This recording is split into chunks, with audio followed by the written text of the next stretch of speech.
You shouldn't be here. Uduak's voice came sharp and low behind her. Chinasa turned, slowly. I'm not doing anything wrong. Uduak stepped closer. Her smile tight. You're always in the way. Your father loves you too much and that makes you a problem. Chinasa blinked what Chinasa tried to bypass her to escape. But she pushed her backward. Chinasa lost her balance, and before she knew it, she was in the water. She screamed so loud it caught the attention of everyone. Kletchy Heart stopped when he heard her voice. He ran to the back immediately. What happened? He asked. Chinasashi. She jumped into the water to kill herself without thinking twice. Kletchy dove right into the sea. Uduak shouted, No.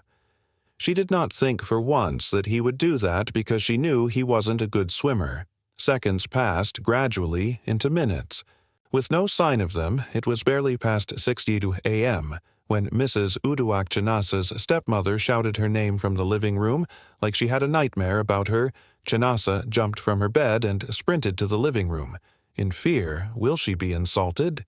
Flogged or mocked? Again, this had been her life since the death of her father, who shielded her. She was just 2 years old. When her mother, Amara, died tragically, Amara was beautiful. And the best friend of Uduak, Amara Uduak, and Kletchy all grew up in the same community. Kletchy was the only son of a prominent rich man in the town, and his life was completely different from theirs. As they grew older, Kletchy would invite them on his boat cruise. He knew how to have a good time and carried both ladies.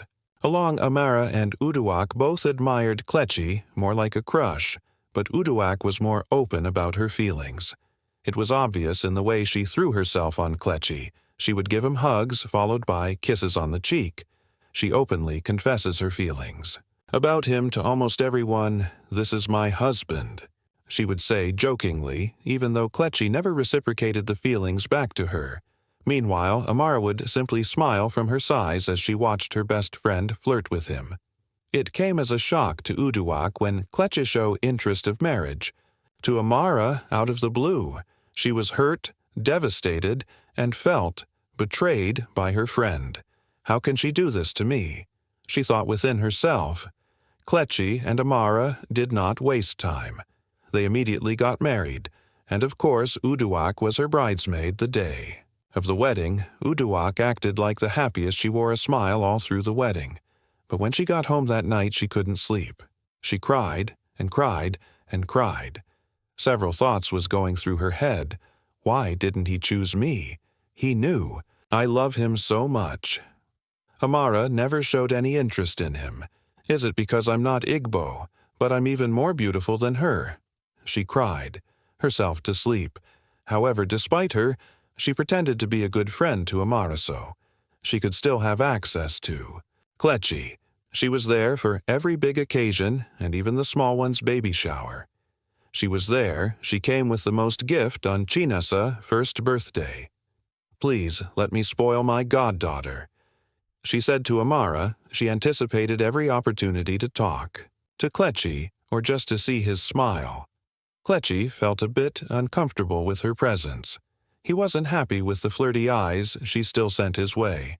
When Amara isn't watching, he tried to talk to Amara about it, but her innocent heart couldn't see. Through the mask of friendship she wore, she made up excuses for her. Then it happened one sad day.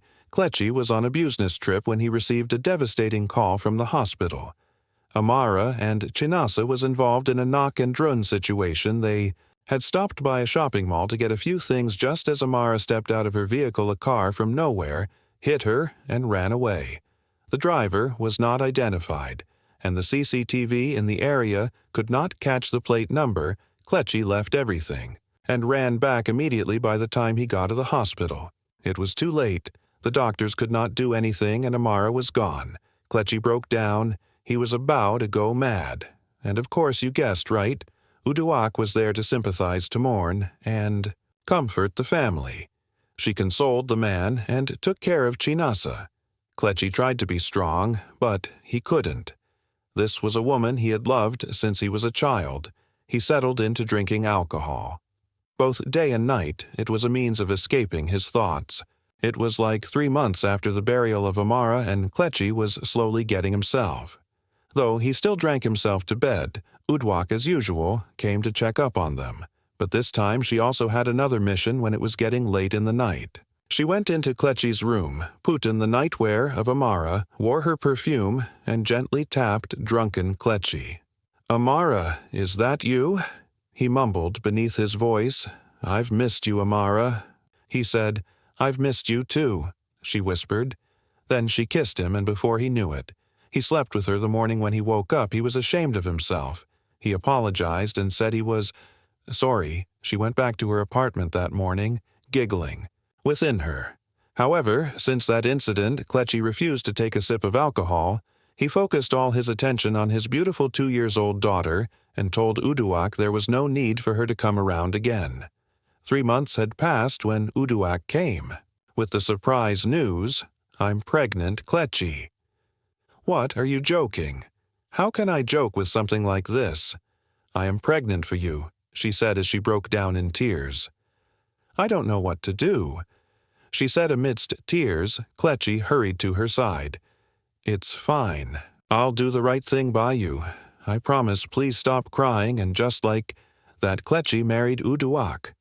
The wedding was simple, although few whisper and gossip flew around.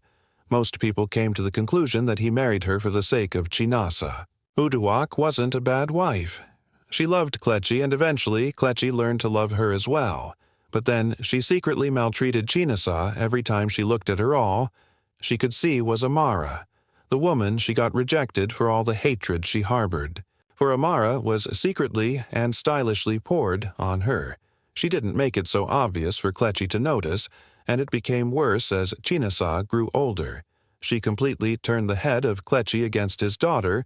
With false information, she stole money. She is lazy, disrespectful, and anything she could think of that seemed reasonable. And Kletchi not being around made everything she said believable. Chinasa got used to it. Eventually, she grew up in a setting where Yin-Yang was treated as royalty.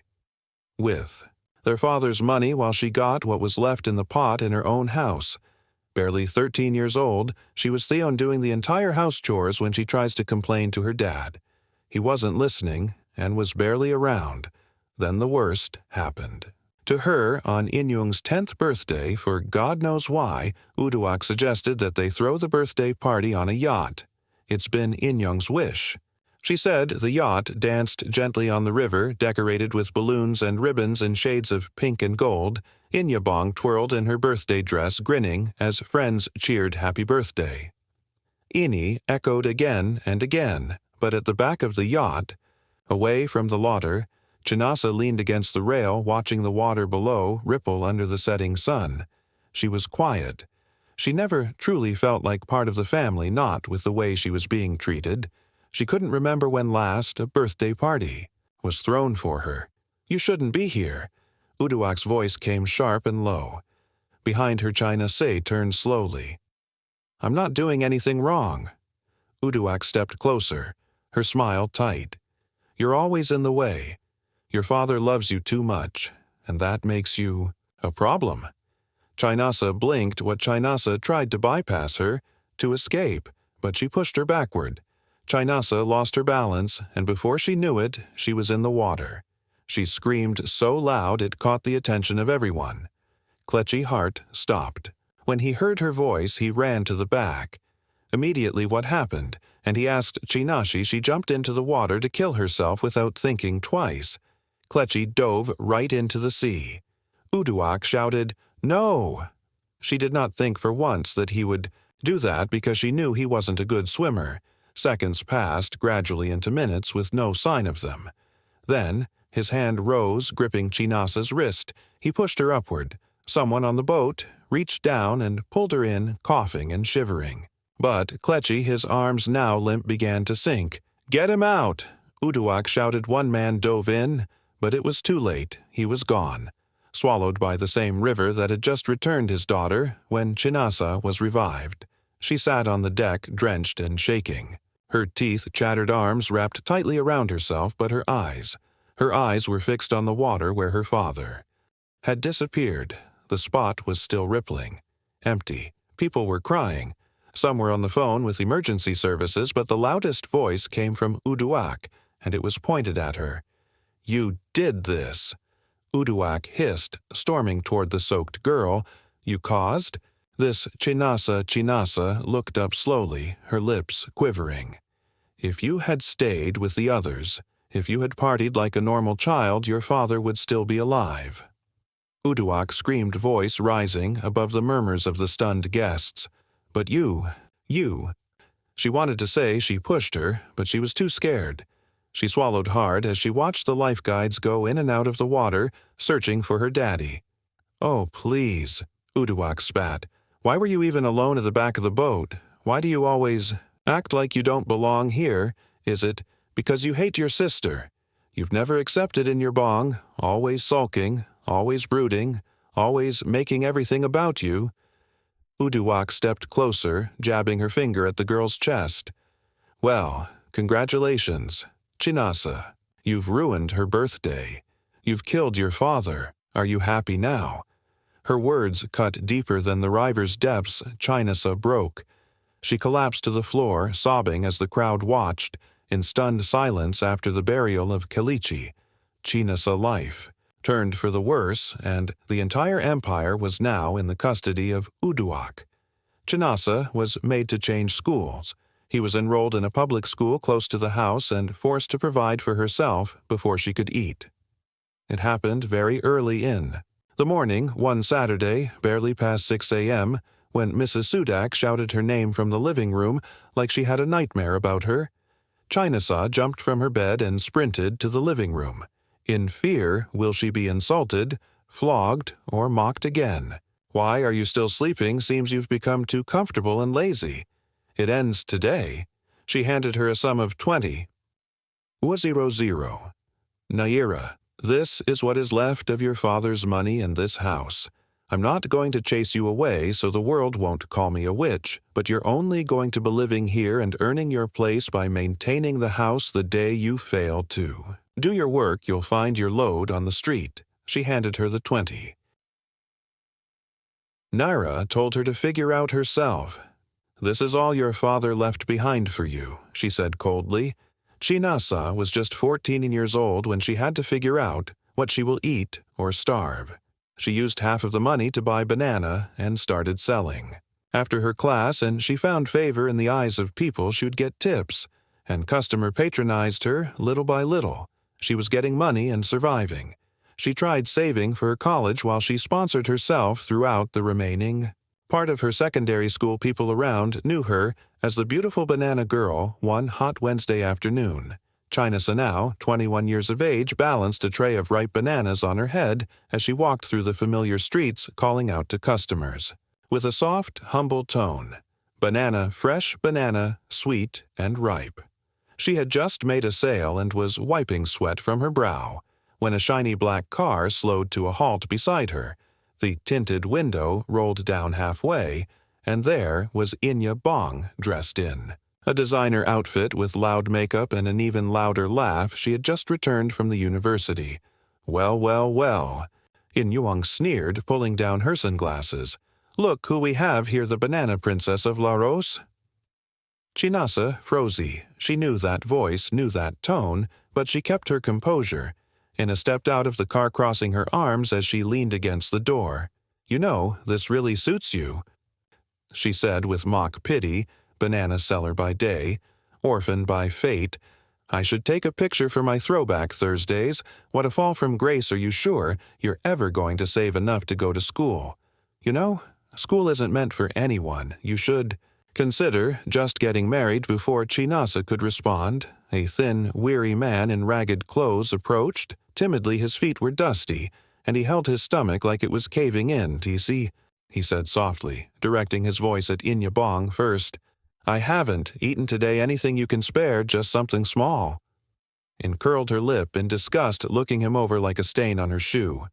"Are you mad? Do I look like your mother?" she snapped. "Get lost. You stink, or better still, go talk to your fellow poor rat."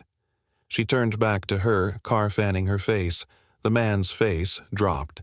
His pride crumbled in the middle of the street. He was about to walk away.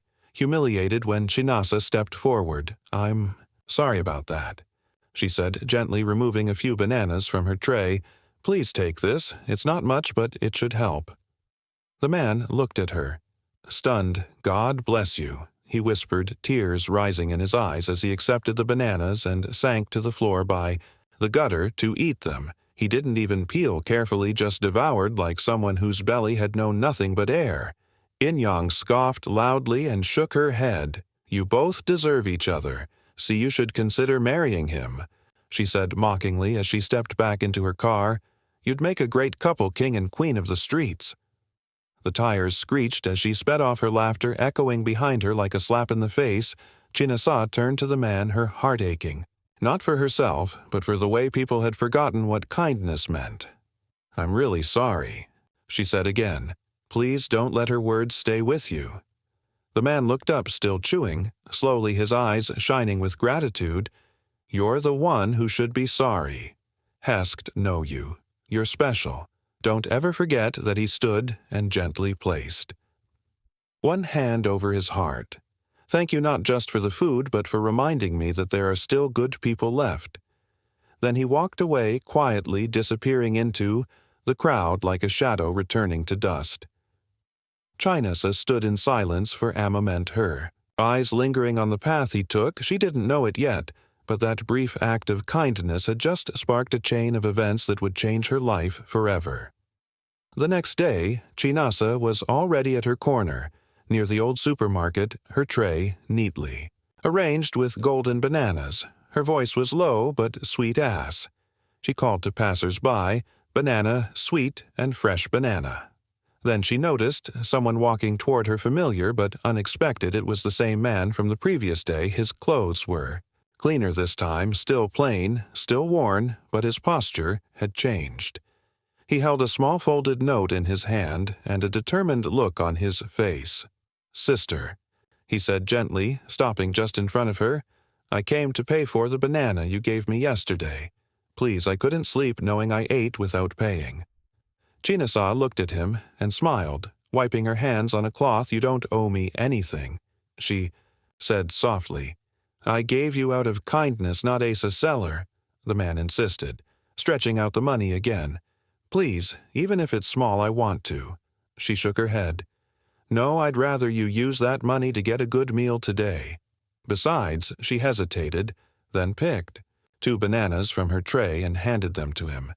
"Have these my treat again." The man stared at her, eyes wide. "Why are you so kind to someone like?" Chinasa lowered her gaze, her voice a little shaky. "Because I know what it feels like to be invisible. And sometimes I just need someone to talk to. You can sit with me if you're not in a hurry." He smiled. It was a slow, grateful kind of smile. "I'd like that they found a shaded spot on the sidewalk where she usually rested during long days as they sat." He finally told her his name. "I'm Ibuka Chinasa," she replied. Offering her hand from that day, it became a quiet routine. Ibuka would stop by daily, sometimes showing up before she even arrived. He'd help her arrange the bananas neatly on the tray. On slow days, he carried the tray for her as they walked, laughing, talking, and selling. He never asked for more bananas. He just stayed. They talked about small things, the weather, the noise of the market, the rude customers, and sometimes deeper things, like pain and loss. Chinasa told him a little about her father. Not everything, but enough to let him know her heart had known. Sorrow. Ibuka listened truly. Listened. People around began to notice the quiet banana girl had a companion now, and while some teased, calling them banana couple, Chinasa didn't mind. For the first time in years, she felt seen, and though she didn't know where Ibuka came from or why he seemed to always wander alone, Chinasa only cared that he stayed one day. After Ibuka and Chinasa had just finished selling out for the day, they sat beneath their usual tree, sipping cold sacha water. Their banter was light as always, but there was a flicker of something deeper in Ibuka's eyes that day, something unsettled. Chinasa caught it. "You're quiet today," she said gently, nudging his arm. Ibuka looked at her, his expression soft but firm. Chinasa, he began. Her heart skipped. I don't have everything figured out. I don't have a mansion or degrees or a family name. Anyone knows. But I know what peace feels like, and I've only known it since I met you. Chinasa's hands stilled. I want to marry you. Her eyes widened what I said.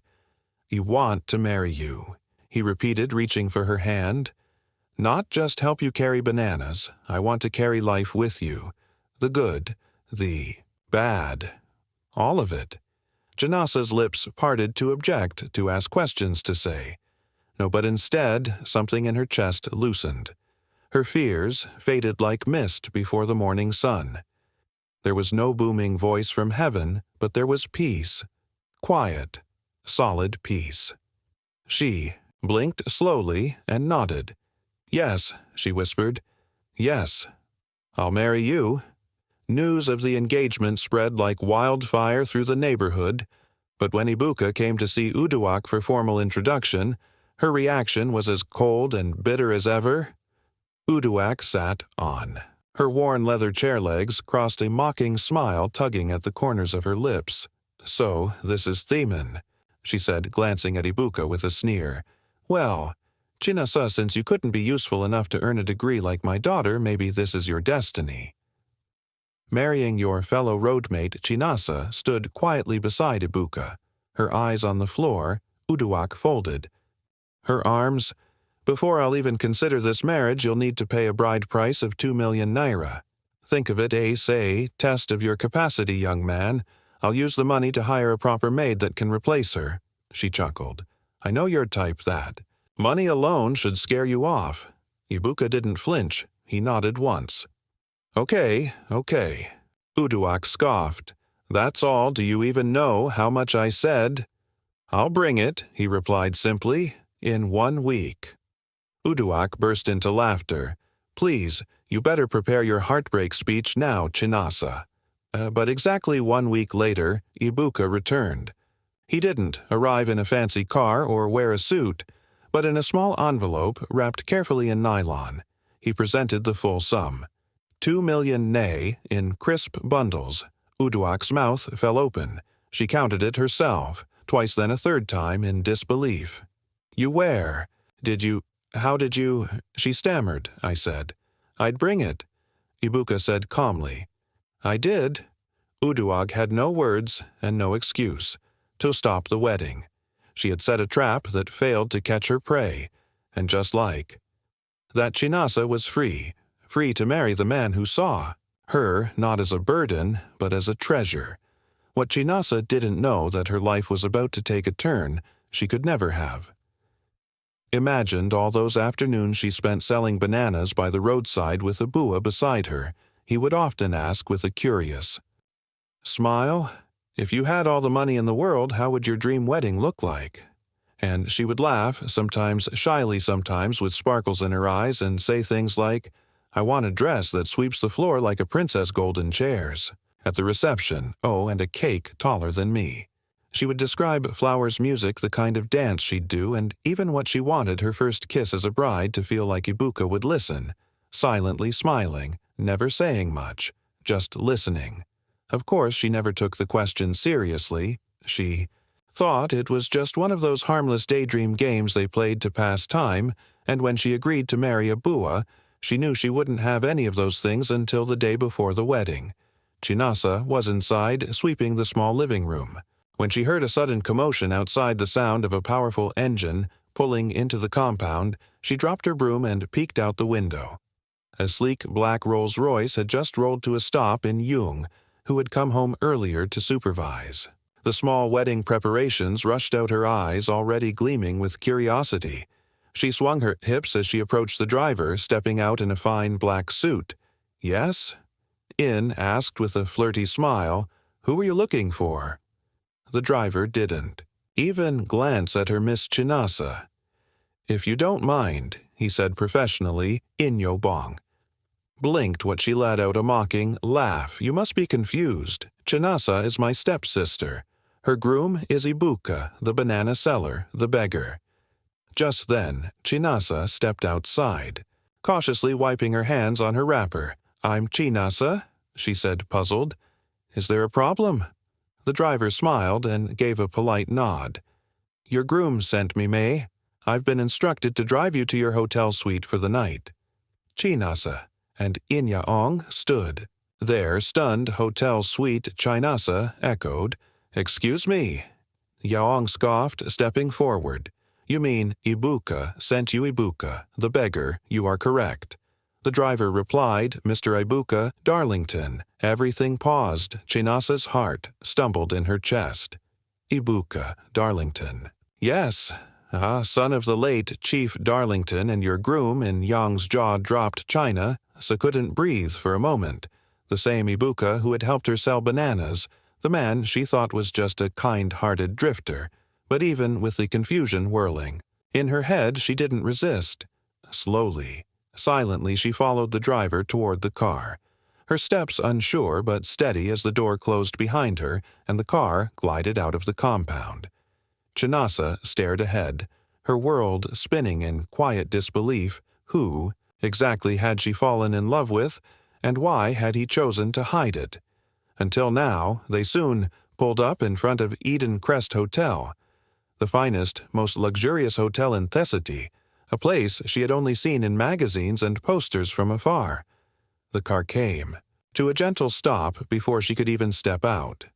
The hotel doors swung open. A line of well-dressed staff stood on both sides of a red carpet rolled out just for her. The ground was delicately covered in rose petals. Soft music drifted from invisible. Speakers calming, romantic, rich with meaning, it felt like. Walking into a dream, Chinasa stepped out slowly barefoot on the petals, her eyes wide in disbelief. The staff bowed respectfully. Welcome, Mom. They chorused in unison. Her mouth parted, but no words came. One of the women gently led her by the hand. Please, this way. They entered the hotel, climbed in a glass elevator, and moments later she was ushered into the presidential suite, so grand it stole her breath. The floor shimmered. The walls were adorned with fresh flowers, a dining table was set. With her favorite foods, she recognized them immediately, but what truly stopped her was what lay on the bed. A wedding gown, elegant, flowing, regal. It had the exact details she had once described to Buka during one of their chats. Right beside it was a small white envelope with trembling hands. Chinasa opened it in Ibuka's handwriting. It read, My love, I meant every word I ever said to you. You've given me more peace than all the wealth in the world. Ever could I wanted to know if you would love me for who I'm not for what I have. And you did completely tomorrow. I'll explain everything, but tonight rest. Like the queen that you are your groom. Ibuka back at home in your bong slammed the door behind her, pacing the living room like a lioness. In a cage, she got into a Rolls Royce. She shouted, her voice sharp with fury, and the driver said, Ibuka Darlington. Uduak sat slowly, her face pale, her fingers clenched. Darlington, she code, as if the name hurt to say, as in Chief Darlington, that Darlington. Yes.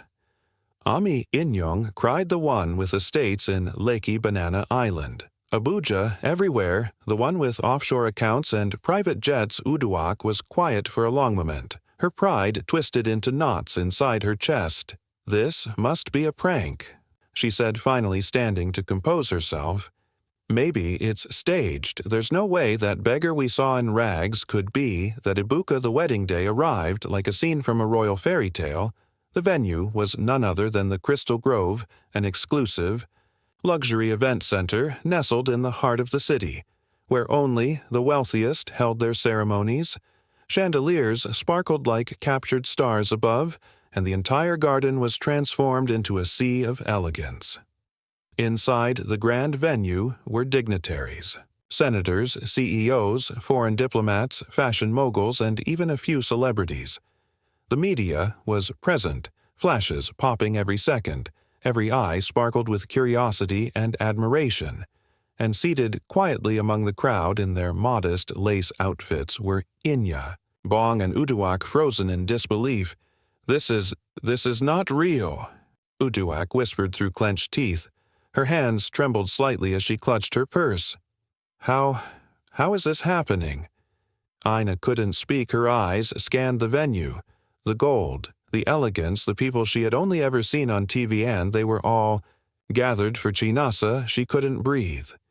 Then came the moment the music changed.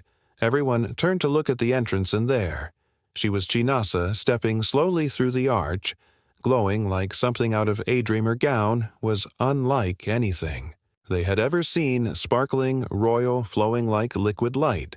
Her veil glimmered softly with every step, and the bouquet in her hand was made of white orchids, and baby's breath wrapped in satin. Gasps rippled through the audience.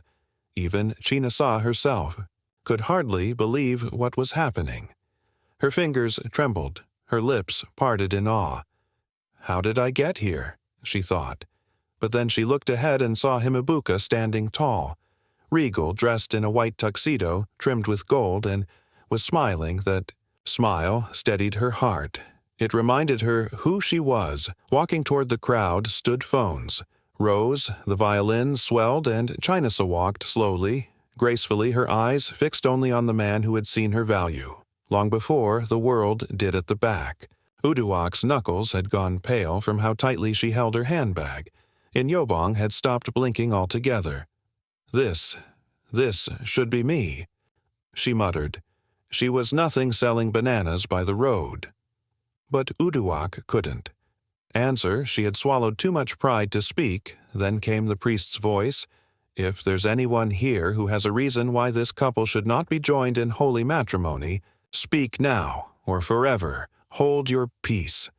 The crowd held their breath, and then Inyobong's hand flew into their gasps echoed through the hall as she stood up sharply. I do, she shouted. All heads turned, including China's.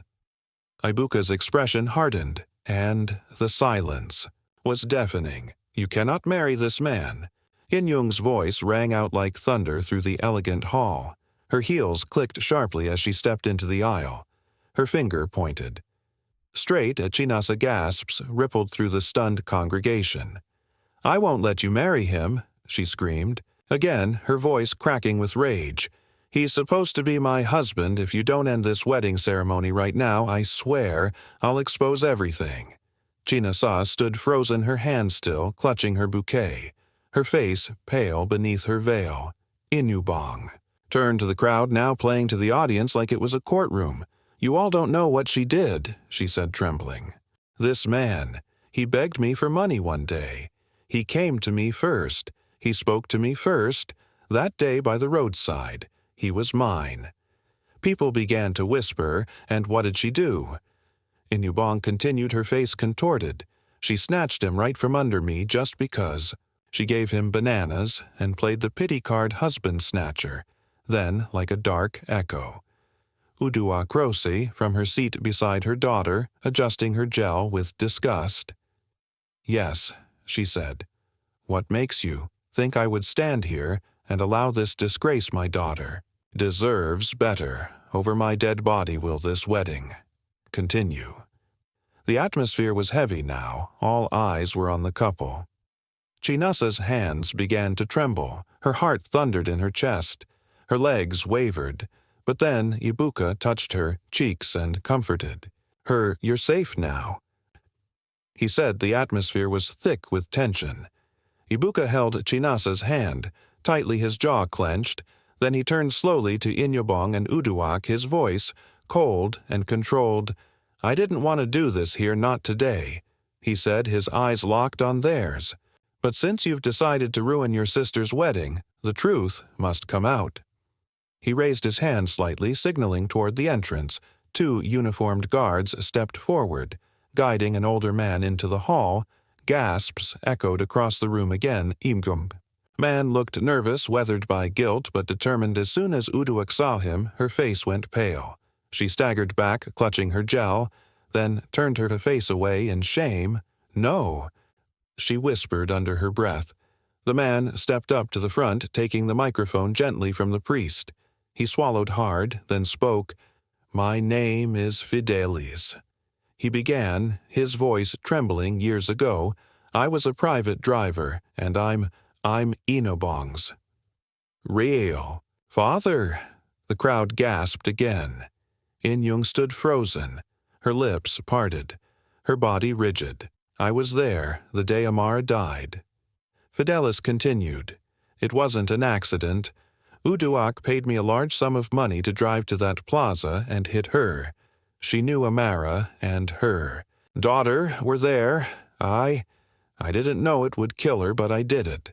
And I've lived with the guilt ever since he turned toward In-young. Now his eyes glassy with tears.